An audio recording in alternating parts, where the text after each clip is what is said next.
ఎదురు చూడడంలో ఒక స్త్రీ ఓడిపోయింది. ఎవరు ఆ స్త్రీ? ఎందుకు దేవుణ్ణి విశ్వసించలా? ఎందుకు అనుమానాన్ని కనపరిచింది?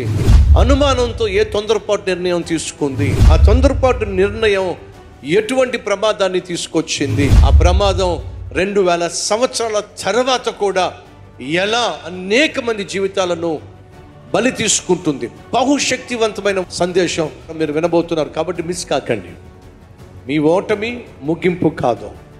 దేవుడు మీకోసం శ్రేష్టమైన జీవితాన్ని దాచిపెట్టాడు. ఆ జీవితాన్ని స్వతంత్రించుకోవాలంటే మనం దేవుని వైపు తిరగాలి, దేవుని మీద ఆధారపడాలి. బహుశక్తివంతమైన సందేశం అందించబోతున్నాను, కాబట్టి ఏ ఒక్కరు మిస్ కాకండి. నంబూర్ కల్వరి టెంపుల్లో ఉదయం 6 గంటలకు మొదటి ఆరాధన, రెండో ఆరాధన 10 గంటలకు, మూడవ ఆరాధన సాయంత్రం 6 గంటలకు. మన కల్వరి టెంపుల్ నంబూర్లో జరుగుతున్న ఆరాధనకు మిమ్మల్ని ప్రేమతో ఆహ్వానిస్తూ మీ రాక కొరకు ఎదురు చూసే మీ కాపరి సతీష్ కుమార్.